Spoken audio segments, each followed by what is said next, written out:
Why can I not legally emote? Oh, frick.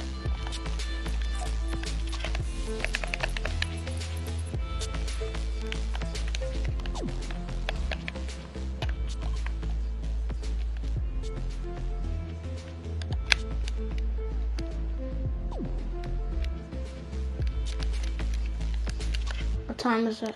Oh, it should be happening. I don't know. It probably happens like every hour or something. I don't know. Oh, I go.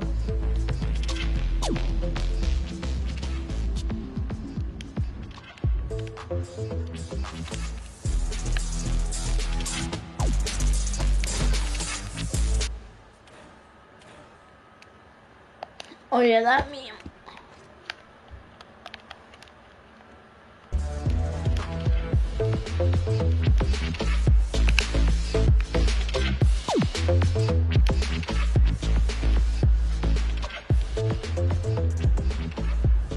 Okay, so yeah, I'm just gonna mute my mic and watch YouTube for a little bit, but I'll still be here. So if anything changes, I'll just be here. Remember that.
I think the event thing's on the other side. Oh God, what was that? Well, so I have a better question. Who was that? Oh, Mr. Rabbit Toads. Or just Rabbit Toes.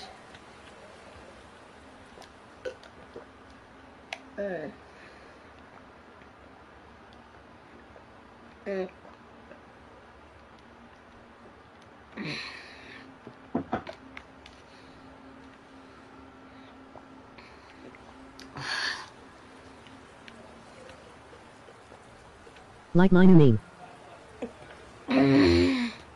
Yes, is that the exact same for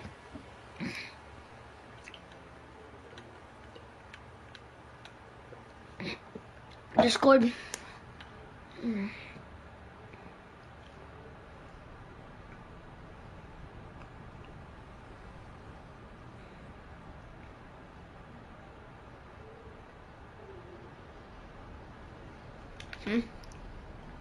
Oh, look. Not yet.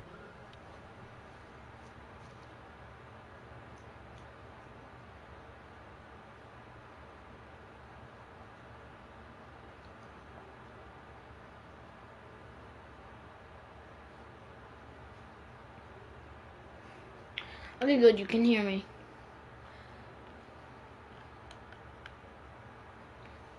For some reason in this you can't.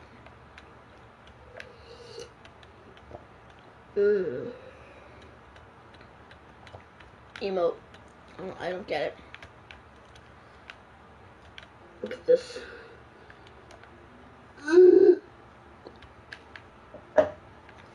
Oh yeah, by the way, I'm odd. Be right back, sir. Okay. I'm gonna mute my mic. When it starts. When it's about to start, so I can video clip it. And then we have the event.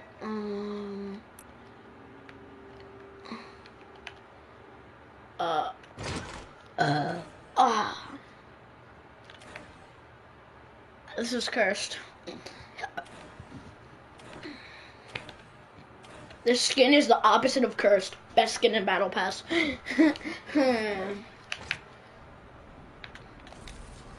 It might just be a little cursed.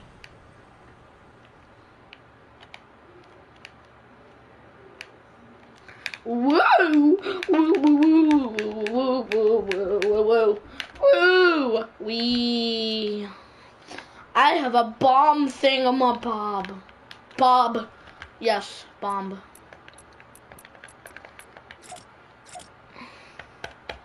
So yeah, y'all won't be hearing me when it says half a minute left.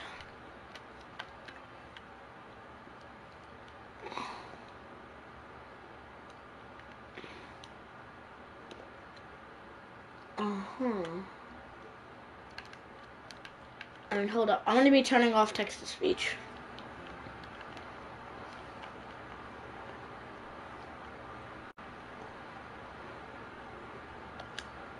Hold up.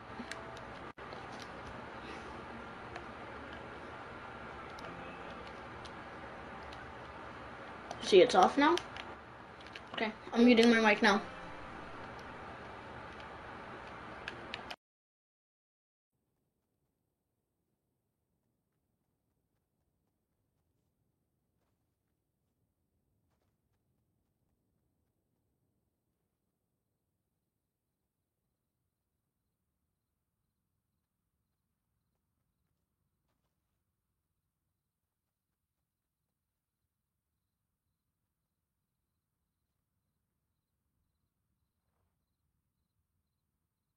They mad, they high. Thinking the badge is better than having some heart. Okay, look now, look how they running. They beating white people down just to show us what's coming. Or to show us we nothing. Or to show us we only welcome when singing or balling.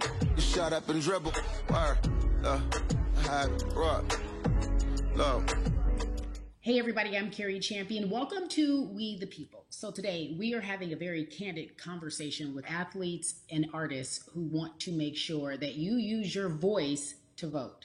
Voting is your voice. So we have so many different issues that have happened in this country. It's really, truly unprecedented time. So I'm looking forward to these conversations. I think you'll be educated as well as entertained, but most importantly, informed. We have morethanavote.org, whenweallvote.org, and fairfight.com. Those resources are imperative as we try to change our future.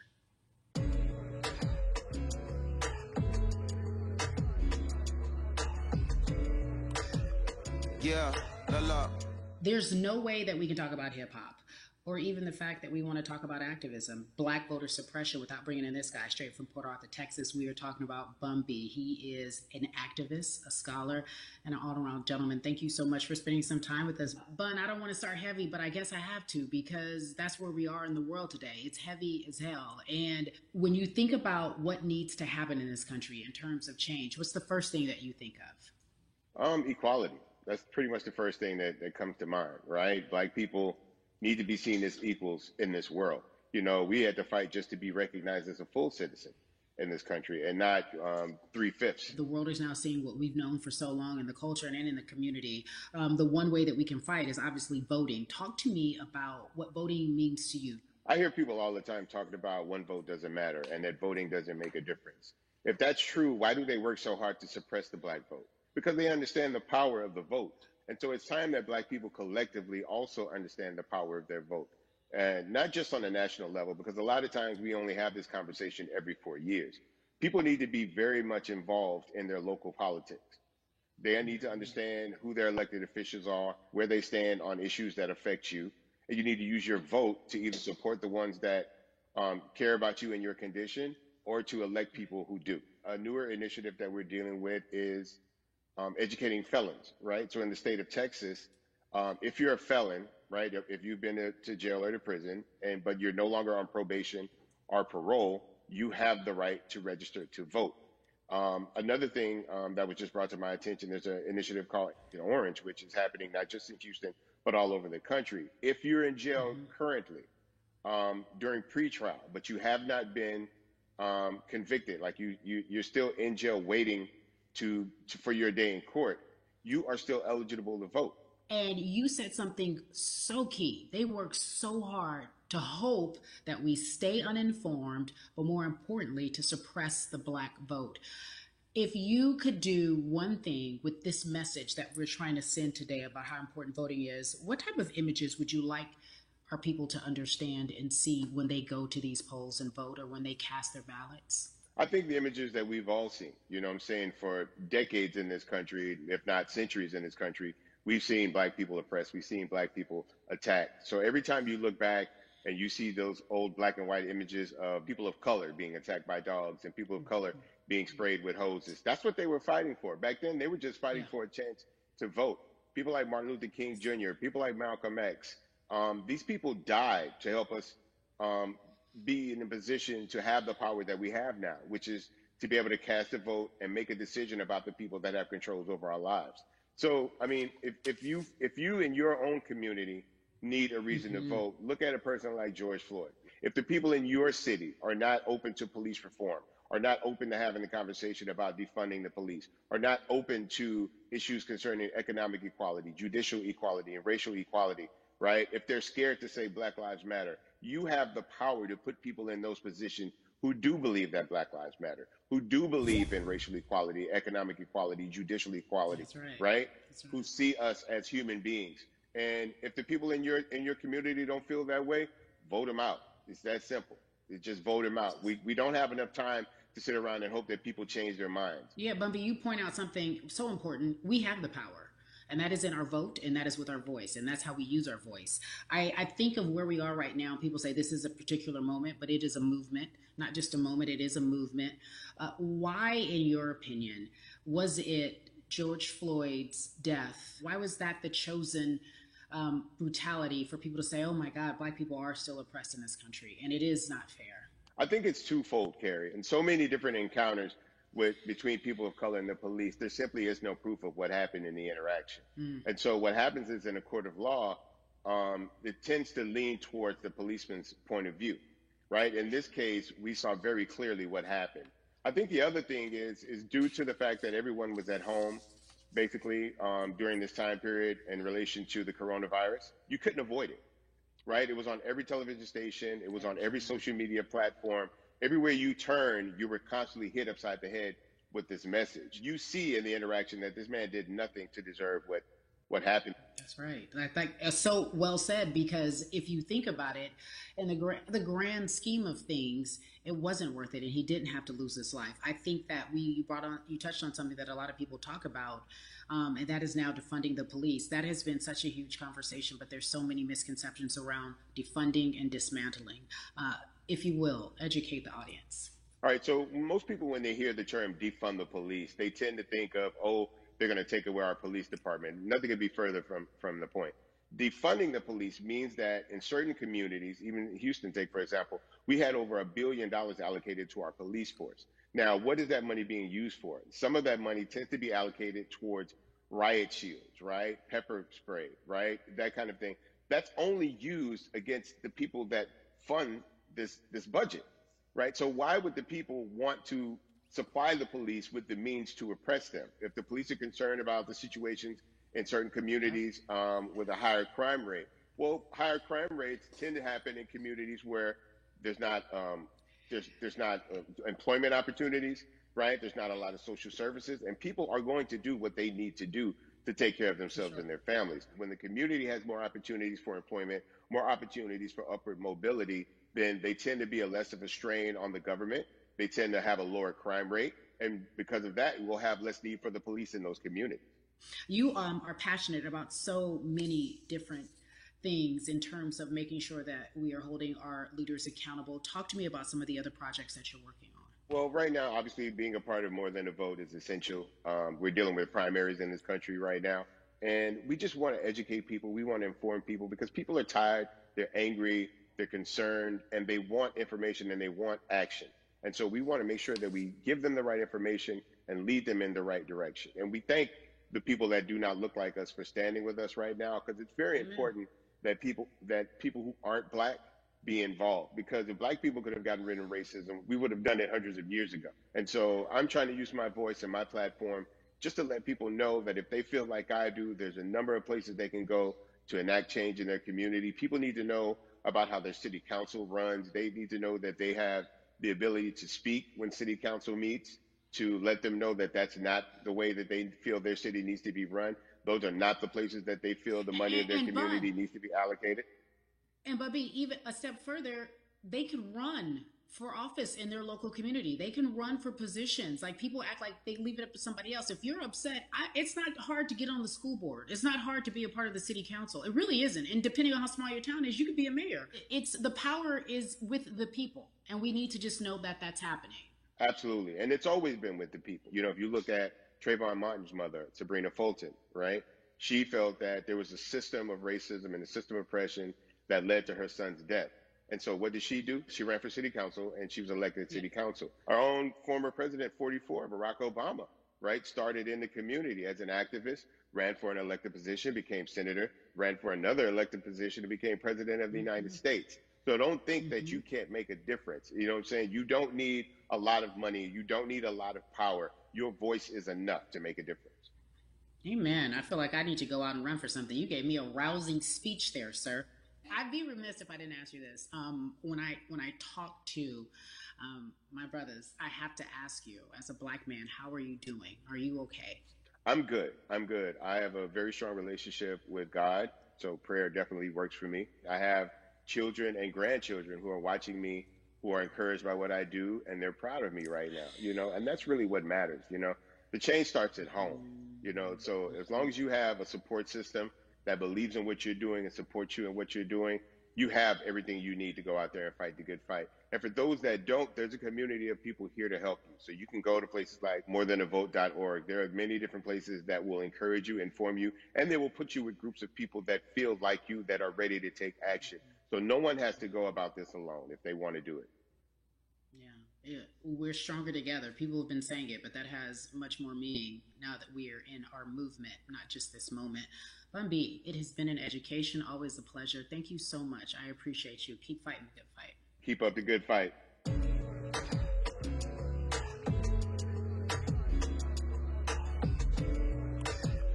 Yeah, la la. So our next guest, I have to admit,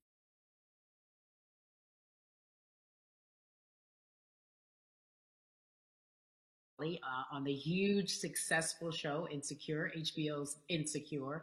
She also has a comedy special highlighting her Nigerian roots, and she's an amazing podcaster. Let's welcome in Yvonne Orji, everyone. You have such a beautiful way of making things funny, giving us our medicine with some candy, right? The humor and the healing. You bring all of that to your space. And right now, as you look across this country and how everyone is so broken and so upset, if it's not social injustice, it's the pandemic, it's depression, it's unemployment, the list goes on and on. How are you doing, quite frankly? You know, I'm rediscovering self in a way that is hard but necessary, that will lead to ultimate joy. I know it sounds like a lot, but no, I think I personally think that God put all of us on a global timeout. Like we just, America hasn't done as good as other people when it comes to timeouts, because everyone else is out playing at recess, and we're still in the principal's office hoping and wishing we can come out. But I think that if we settle into the timeout and really learn the lesson that we're supposed to learn from this season, I think we'll emerge better. We'll learn how to play well with others in more ways than one. And so personally for me, I'm taking this time to learn me in a new way. I feel like I'm being ushered into a new season, and I'm getting still, because sometimes the busy confounds the work that we're supposed to actually be doing. We're busy doing other stuff, but we got work that we need to do on the inside. And I'm leaning into it. I'm like, dang, I thought I was gonna be able to rest like everybody else. And God's like, nah, we got work to do. You know what? And I think that's what everybody is saying about 2020. It's demanding that we be better. And you said it's a global timeout. What do you mean by that? Yeah, it's like everyone sit down, be humble, to quote the great prophet Kendrick Lamar. But like, no, seriously, sit down and let's reevaluate some things. Let us unearth and shake up the things that we have been trying to hide within ourselves, within our nation. I think America is going through an unraveling right now, a much needed, a much necessary one. And I think all eyes on us, right? There is no, oh, I was on the subway for an hour, so I didn't miss that thing that happened. No, everybody was home. Everybody, was watching when George Floyd died, and everybody, no one could hide it. Everyone was watching when Amy Cooper called the cops. Like, this is a time where it's like, oh, we can't pretend it away. We can't excuse it away. No, no, no, no, no. It's a global timeout. Sit down, watch, and let's learn. And globally, it's like, hey, we were going business as usual, but it ain't usual no more. Like that's old.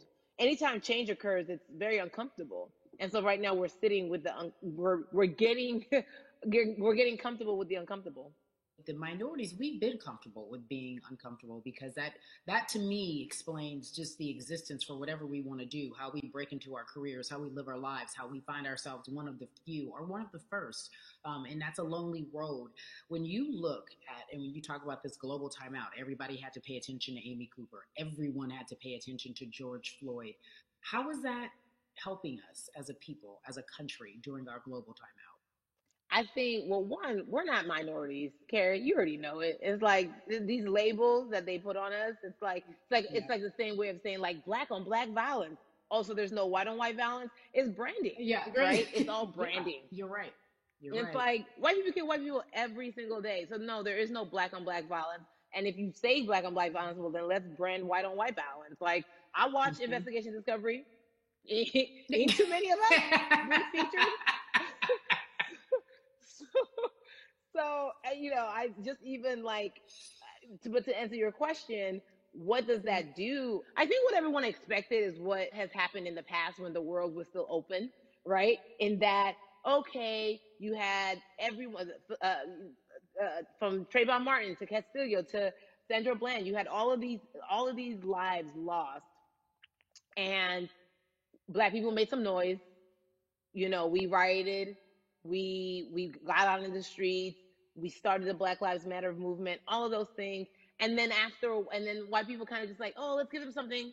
And then it's just like, is it over? It's like Oscars so Black. Okay, good. We gave some Oscars. Are we good now? Like, are we even? You know, and now it's just like, oh no. This is not about like a Band-Aid. It's like, yo, we might have to amputate the leg a little bit, but it's all right because by amputating the leg, we're gonna save the body.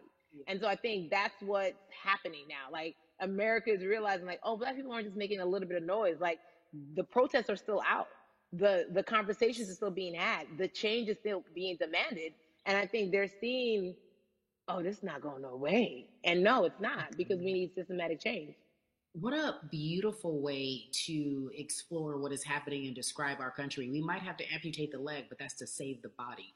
That's what's happening right now. That's beautiful, Yvonne. And to that end, I have to ask you this, because the way that we do that, we use our voice. And our voice right now in this world, in this country, is our vote. And everyone talks about voting and how important it is, but I feel like more than ever, we understand that it's not just about voting every 4 years for the man in office. It's about your local elections. It's about the mayor. It is about the district attorney, the people who have the power to bring charges against police if police brutality is an issue in your community. If you care about your school district, you can run for the school board. I ask this of you, right? Your parents are from Nigeria. You are Nigerian. You talk about that very lovingly. What does voting mean for you?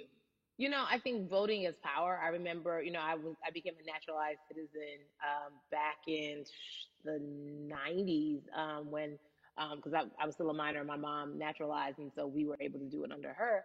And just even that power of, like, we are American citizens and all the access that we have by being citizens, one of those accesses and those access to power being voting, it's a big deal. It's a big deal because not only do we have the opportunity to be in this country, but now we can be of the country. We can be of the systems. We can be of the rules. We can be of what it actually affords.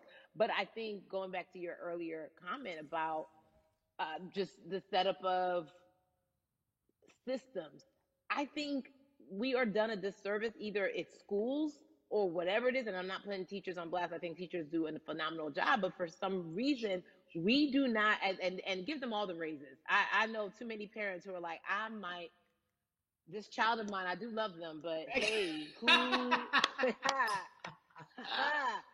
can I drop them off?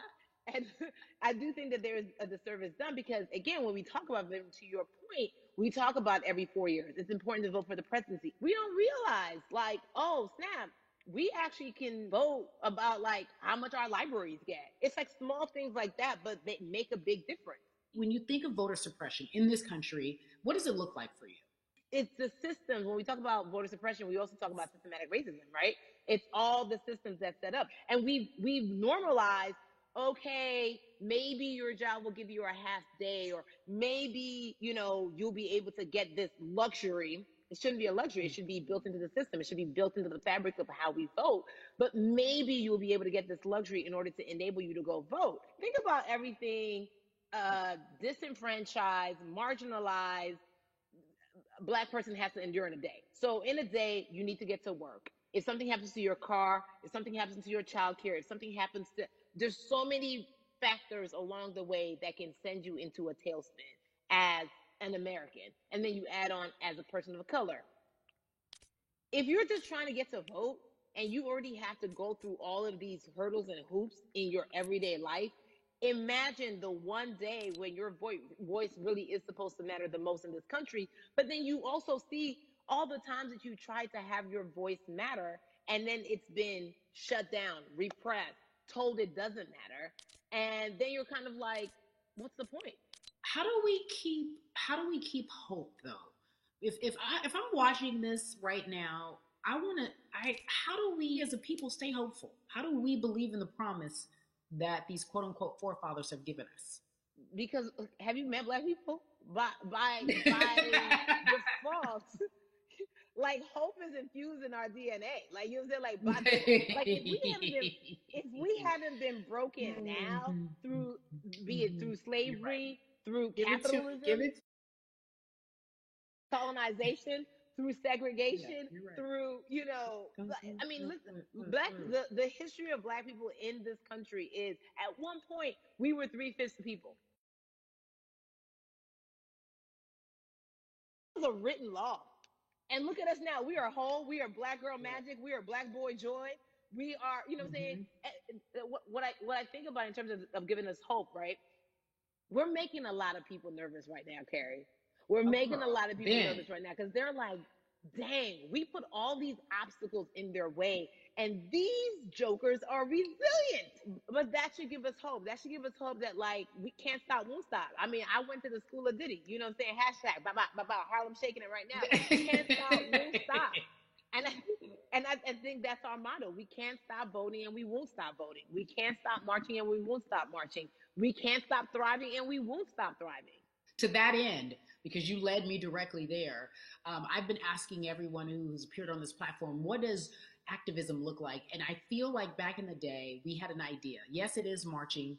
Yes, it is protesting. Yes, it is speaking out against things that we feel are not right or unjust. But talk to me about what activism looks like for Yvonne Orji. Listen, activism, I think the beauty of activism is that it has many faces, right? You're going to have the people on the front lines. Like, you know what? Martin Luther King marched, but there were a lot of women who were in the homes like, hey, BT Dubs, when they come back, this is how we support all the people who are marching on the front lines. And we're going to be here doing what we know to do best here. And you know what? Somebody needs to bail them out of jail so now we need to be in the community, getting money or whatever it is. So it's like everybody has a position to play. And so play your position like a shortstop, bruh. So whoever you are and whatever you do, play your position. So activism could look like, you know what? I'm not the one that's built to be on the front line, but you know what? My pockets go deep. So I'm gonna support the people on the front line. You know, I'm a comedian. Black joy is a form of activism. There's always a call for entertainers or celebrities that have the platform to do something. Why aren't you speaking out? I'm not a believer in thinking that it's mandatory. Like you said, everyone can be an activist and be activated in different ways. But talk to me about the connection. Talk to me about the marginalization in your world and how you feel like it even inspires you to say more and use your platform to do more. Beneath the surface of what we do, like Niecy Nash says, it's the who, right? The who is the person who's going to be like, hey, let me call this out. Either blind racism, in terms of overt racism, in terms of ways that we can be better, in terms of ways that we can actually be more uplifting to the community that you may not even realize that you're serving. Before I let you go, talk to me about the urgency, in your opinion, for people to vote, our people to get out and vote this coming election. Yeah, I mean, guys, if you think you're tired now, I'm telling you right now, we cannot take this sitting down. We can't take this jokingly. I understand that it may be hard to figure out who to vote for, but at the end of the day, we got to vote for our families. We got to vote for our legacies. We got to vote for continued progress. We have to vote for upward mobility. We have to vote for equality in a way that is long lasting. And if we succeeded before, we can do it again. You talk about the hope. This is the time. This is not the time to give up. This is not the time to pretend a way that we haven't made progress. We have. There's still much more to be done. And you know what? We might have to get to a point where we pass the baton to our children and our children's children, but we still have work to do now for that generation. Yvonne Orji, you are everything. You are Molly, but you are not Molly, but I love you so much as Molly on HBO's Insecure. You are an amazing podcaster, Jesus and Joloff. Shout out to Lovey. And then we also have movies. Like you, The World, you're a model, a cover model. Also, wait, don't let me forget your hugely successful stand-up comedy special on HBO. Girl, you doing it all. And I am so grateful. You're truly the dream, not just the American dream. You're the black girl, brown girl, do it all dream, the immigrant dream, everything. You're a beautiful, beautiful soul. I really, really mean that from the bottom of my heart. Yvonne Orji, ladies and gentlemen, nothing but the best and excellence personified. Thank you so much, my friend. I love you so much, Mama. Mwah.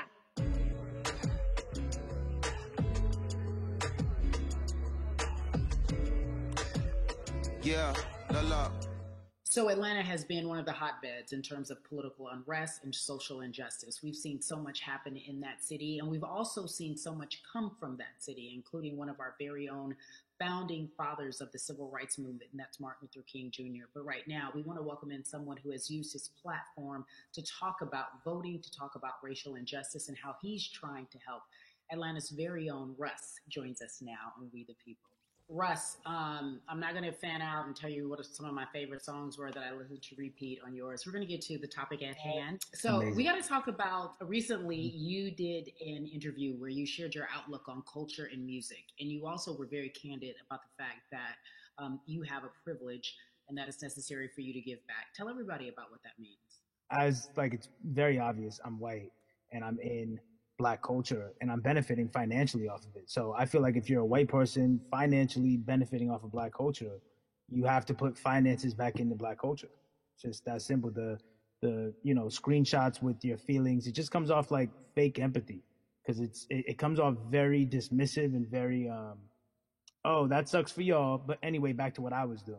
Have you felt that way always, or is it now because of the time of where we are in this country?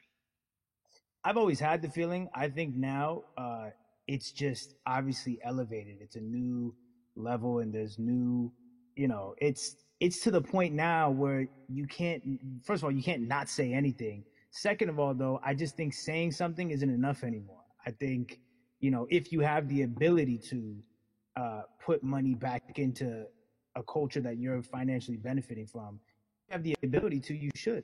It's interesting that you talk about it in that way because some people do believe that silence is the best way to go because it's hard to talk race, especially if you're white and you're in the Black culture. People just feel as if they can't talk about it. They feel awkward. They feel as if they don't have the privilege or the voice or the words. How do you find yourself right now in terms of interacting with people when they want to talk to you about social injustice, police brutality? What's going on in this country right now? Well, first of all, picking and choosing whether you want to be silent or not about race, that's a privilege in and of itself. But no, I mean, I try to just do my best to listen to the Black people around me and the educated Black people I have in my life. So I do my best to not act like I have all the answers for everything, especially in a culture that I'm not from. But that's why when we decided to raise the money for Black Lives Matter organizations, when we raised $500,000, we got on the phone with some of the women who started Black Lives Matter. I got on the phone with Tamika Mallory. I was on the phone with Karen Civil and talking with my friends to make sure the money went to like the correct places, and people who really need it. It's just about listening. That's all. It's about listening. Let's talk about that for a moment because the way I think of activism, for me, it looks very differently. It's not necessarily just protesting on the front lines. I think that's great. But what about being an activist in the way in which you have decided to be one? What inspired you? What did it look like? You said you raised money for Black Lives Matter. What did you do? Mm-hmm. Walk us through everything that you did and how you find yourself in this moment right now. So for me, it was 3 years ago, I had like a string of festivals. And I decided that I was going to wear T-shirts with a message on them because I figured what better time to use a platform than in front of, a bunch of people. So one of the T-shirts I wore was, if you want to change the system, speak up, white silence is pro-racism, the whole thing. And it didn't really it kind of got swept under the rug back then. But when all this stuff started happening again, and it's been happening, the police brutality against innocent Black people, I was like, man, I'm not the biggest artist in the world, and I certainly don't have the most white fans in the world, but I got a good amount of people that I can definitely mobilize and turn into some money, and I know they're down for the cause because it's merch, it's a good thing, and I've always been outspoken anyway, and so how am I going to be in Black culture and not be outspoken about racism? And then I got to ask you this because you grew up in Atlanta, so that gives you a heads up, depending for so many people, because you're in the crux of that beautiful Black city where there are so many wonderful Black leaders, home of so much great music. and things that speak to our culture right now. And we are really, really getting our word out, especially with this platform today, and saying that we must use our voice to vote. Talk to me about what the importance of voting for you in this upcoming election. Yeah, so full transparency, I had never voted before, ever.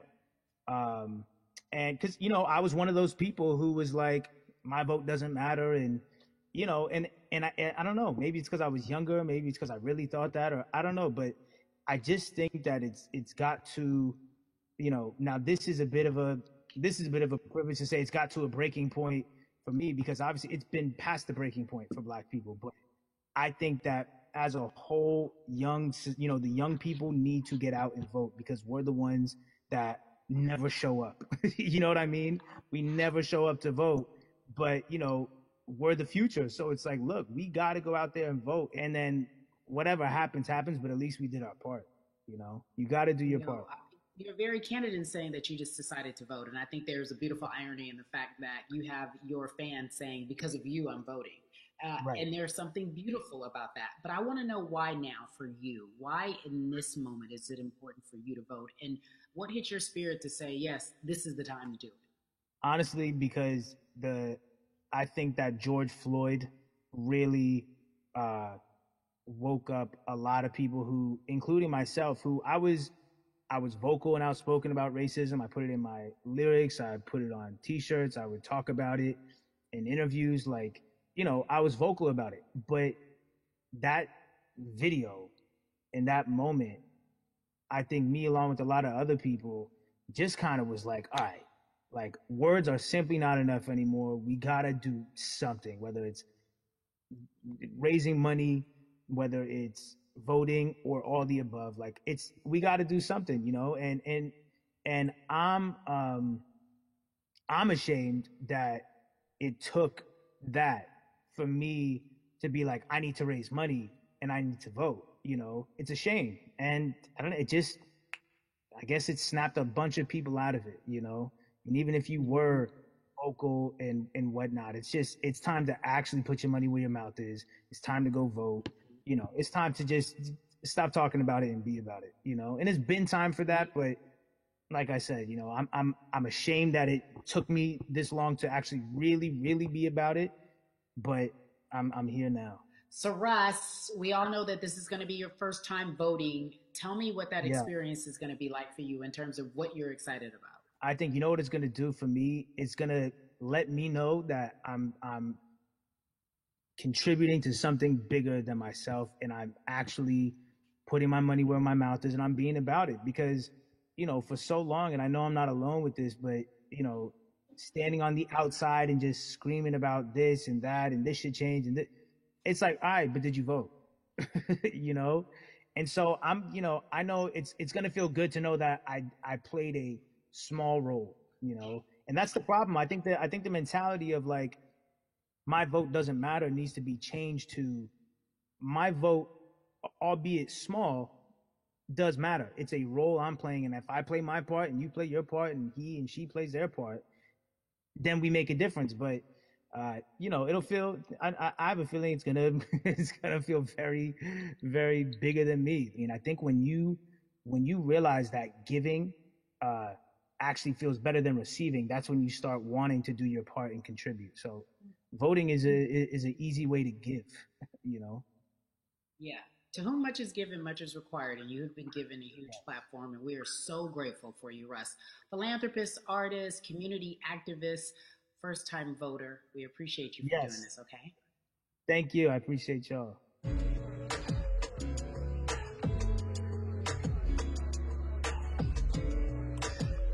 Yeah, la. So cities like Atlanta and Chicago have been at the forefront of the discussions, especially now in this country when we're talking about COVID-19 and systemic racism, as well as police brutality and what we can do in this country. Again, we're continuing our conversation, letting you know that your voice is your vote and your vote is your voice. We can change where we are in this country currently. I'd like to welcome in Chicago Cubs right fielder Jason Hayward. I appreciate you. I brought in Atlanta and Chicago because I know you grew up in the metropolitan area of Atlanta, more specifically McDonough. Let's be technical, and and you have been very vocal throughout this entire time in terms of what our country's been experiencing. Let's look at the past month and a half, if you will. What has been the hardest thing for you to deal with? The hardest thing for me to deal with, Carrie, this last month has just been going from the virus shutting everything down to us being called to action. We've had multiple police brutality situations. We've had people protesting, wanting to get the message out. But I really realized that I need to be a part of the positive message and make sure that doesn't get lost in all the chaos going on, for people to actually hear from a reasonable, respectable person who cares about everyone involved. A reasonable, respectable person who cares about everyone involved, which leads us to More Than a Vote. It is a beautiful collective of Black athletes and artists.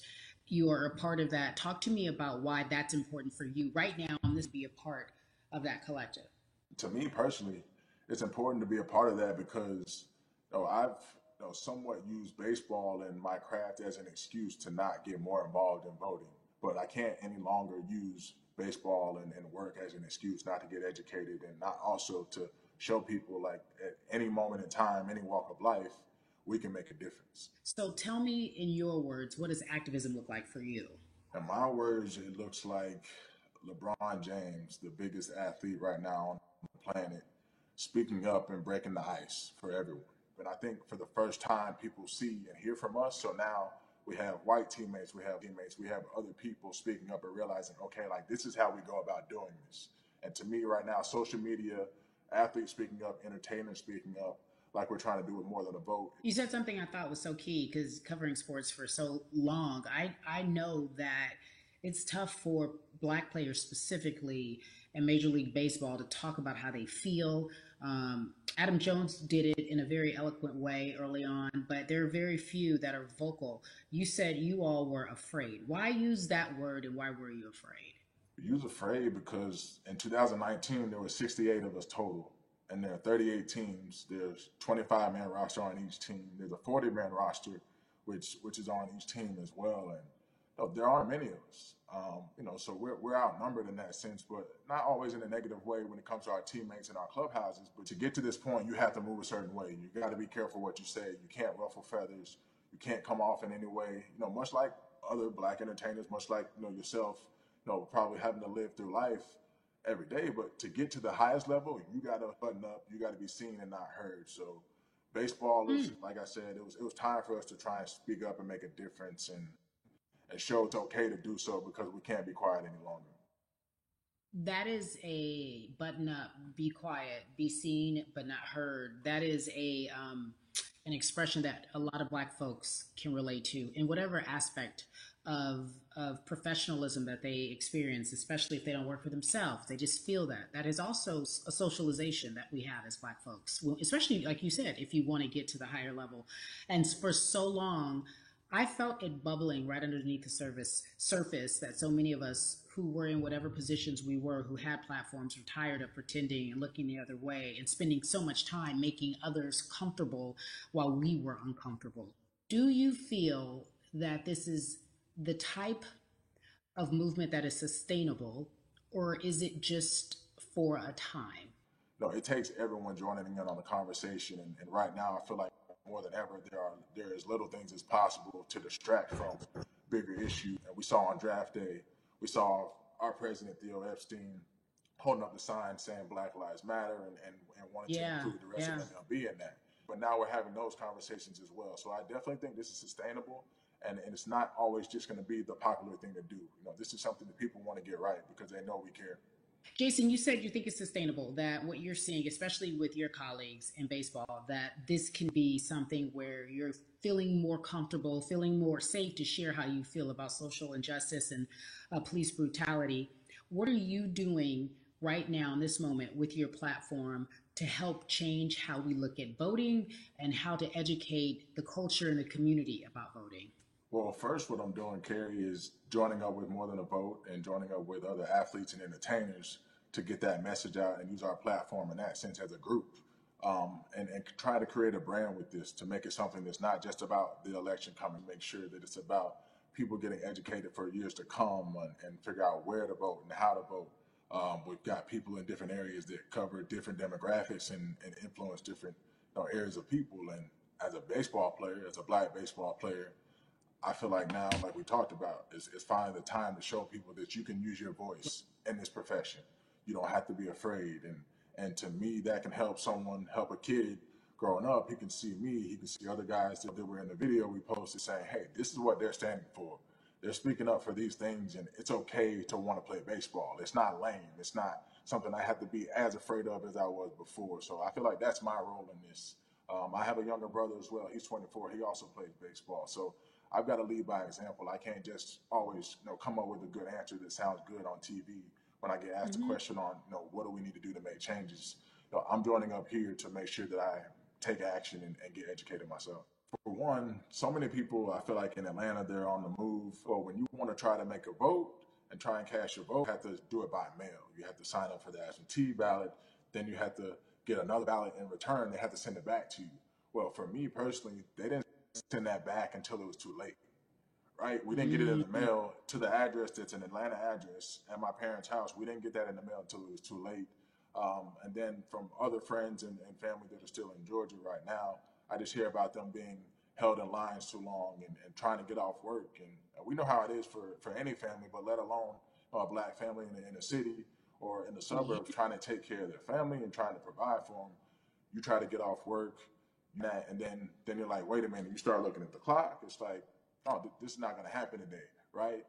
And so I saw, Mayor Keisha Bottoms, reach out via social media to people and say, hey, I'm going to address these issues right now. I need y'all to stay in line to cast your votes. Keep hanging in there. So to me in Georgia, that's what that looks like.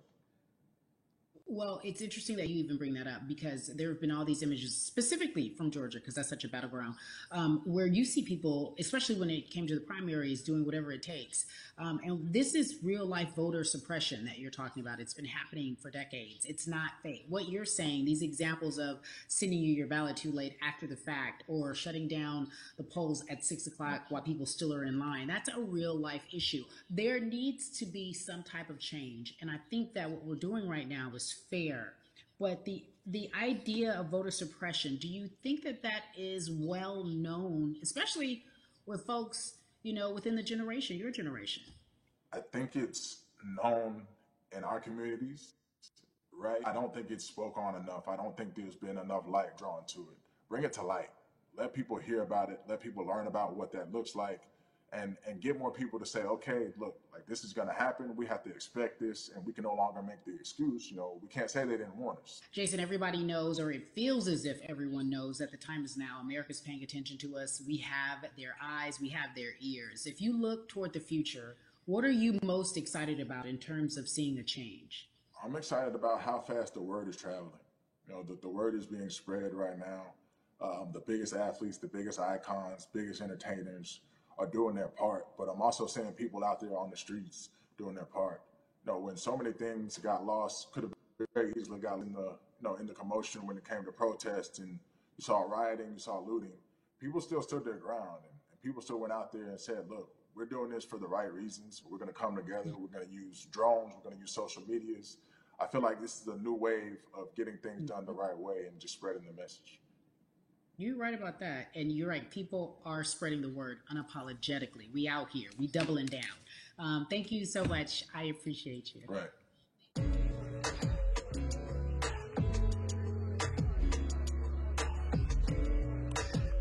Yeah, la.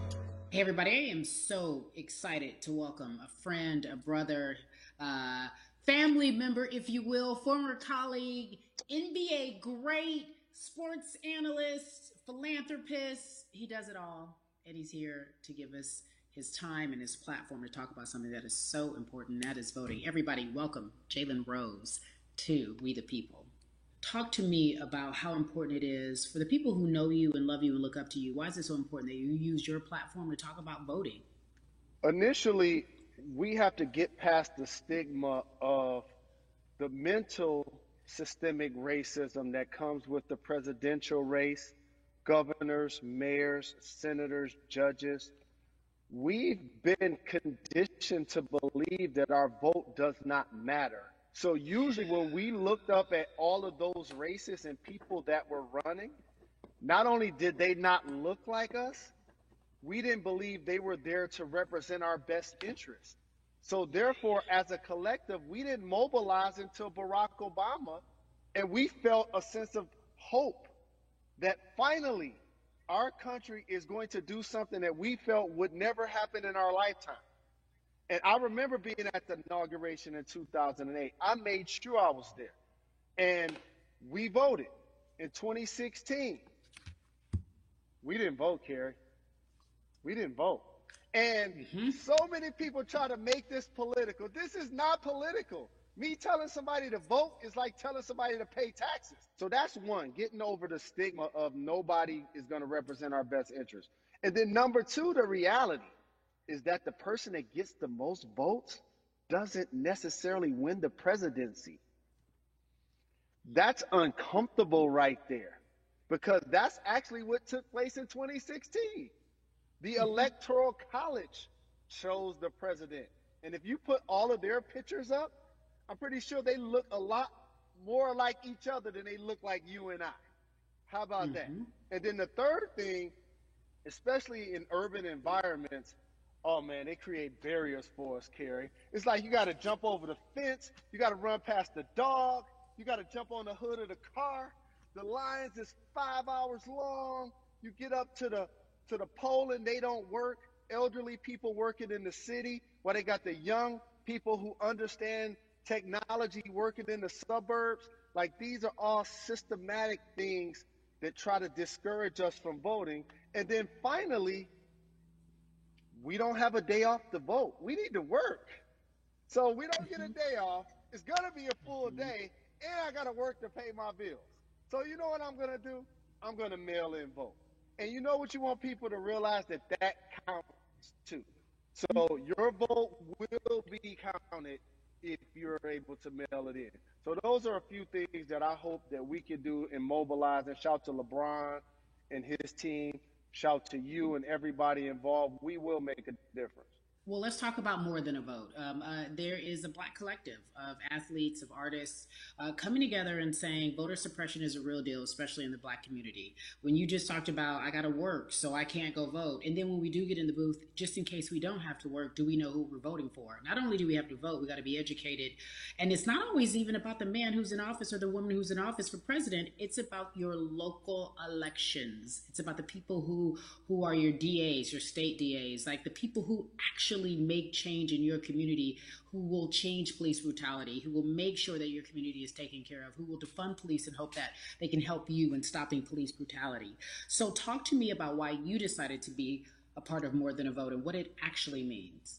Well, it means a lot to be involved with such an impressive collective, as you mentioned.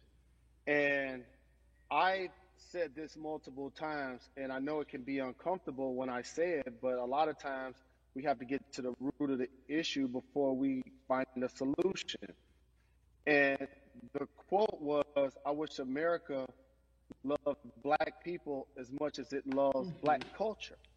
And this collective, by the way, represents in a lot of ways what's encouraging, but also sometimes disappointing about our role as Black people in America. Because we were brought here as labor and to entertain. And we use those vehicles to get paid and move to the suburbs and be the idols of white kids. And so now that we have this collective, I would say sports and entertainment represent the most powerful group of Black men in the United States. I'm talking about money, power, celebrity, the ability to mobilize, community involvement, their leadership, their intellect. And so to have all of us pull it in the same direction at the same time for anything that we're passionate about is going to be a difference maker, but it's definitely going to be a difference maker in the 2020 vote because we're going to make sure we inform everybody that they can let their voice be heard, and failure is not an option. Jalen, what does voter suppression look like to you? A perfect example took place recently, Carrie, in Kentucky. It was 6 p.m. at night, and so many people were standing in line enthusiastic to vote. And you know what they did? Locked the doors. And you know what the people did? They continued to bang on the doors, continued to bang on the windows. They continued to let it be known they were not going to leave the premises until they got a chance to vote. And you know what ended up happening? They opened those doors and allowed those people to vote. So do not be discouraged. These barriers show you that it matters, and we're here to help you break through them. The same thing with our platforms and voices, Carrie, because you know what's going to happen. At some point, Breonna Taylor is not going to be trending anymore. People are not going to be protesting anymore. But it's still up to us to keep making sure that our voices get heard, and this is one way to do so. Right, and that is a form of being activated, being an activist. It doesn't have to be protesting. It doesn't have to look like what you think traditionally activism looks like. It's voting. It's that simple. We now have to understand, like, this is a critical mass moment for this movement to continue to hold up as much steam for as long as possible. And that's what this collection is going to hopefully allow for that situation to happen. Jalen, in today's age of technology, it should be easier to vote. No doubt. It's like we call these devices smartphones, but yet I can't vote from it. All of the things that we do in our lives are in our phones. All of these barriers are things that people will need to overcome in order to create a level of enthusiasm to vote. And again, this is not political. It's your right to do so. And there's so many times where you feel like somebody may have gotten done unjustly in your community. Pay attention to who the judges are, who's running for Senate, mayor, governor. Pay attention who's running for president. And let's make sure in 2020 we make a difference. Why is more than a vote so important and invaluable in our community right now? Well, because right now, I think we have an opportunity to let our voices be heard louder than ever. Anytime you see the mobilization of white kids holding Black Lives Matter signs, that means there's a breakthrough. Now, what happens with that breakthrough is the next step. You're going to look down in your email, Carrie. You're going to see all of these companies telling you how they're going to work on their diversity, how they're looking themselves in the mirror. They need to make change, just like in sports, right? You look on the field and on the court, all those black players. Further you get up, it's like altitude or a ladder. It gets thinner and thinner. And so a lot of people talk about the system being broken. I hate to remind people that it's not broken. It was built this way.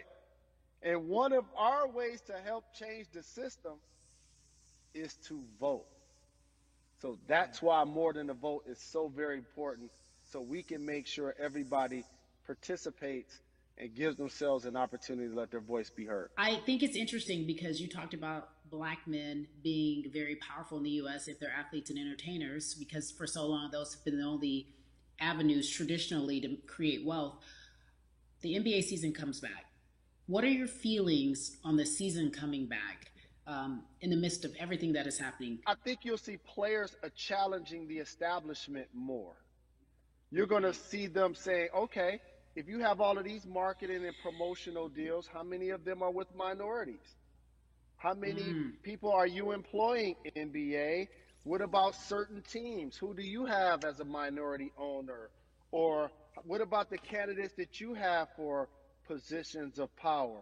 NBA players have proven as blacks that they are now movers and shakers in the game. They're now the dog, not the tail. So if they decide not to play, some of the biggest social changes and conversations have taken place in sports that weren't during the game. Colin Kaepernick was before the game. The Ali Summit was a press conference. So they could mobilize if they chose to. But when and if you do play, challenge the league. Black Lives Matter on the jerseys. Continue to make sure that every time people are watching the game, they're also seeing the movement happen. Jalen, I appreciate you because you are always entertaining and informative at once. I really, truly am looking forward to the NBA season. Thank you for working with More Than a Vote because your voice, your platform, all of it is needed, my friend. Be safe, okay? Yes, ma'am. I love and appreciate you. One call away always. Thank you. Love you, brother. Love you too. Every conversation that we had today, I hope was helpful for you. I am so grateful to everyone who came on with me to talk about what's going on in our culture and how we need to change. Huge shout out to Jalen Rose, Bun B, Jason Hayward, Yvonne Orji, and Russ. Their words were inspiring, but also important and invaluable. I hope your phone is full with all the information that we've been able to place in front of you. Again, you need to check out these resources because they are so important because we want you to vote. That is your voice. It is important. We, the people, want you to vote. So go to morethanavote.org, fairfight.com, and whenweallvote.org. Again, thank you so much for joining us and paying attention because this message, again, is invaluable. I'm Carrie Champion for We the People.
Kitty, kitty, kitty.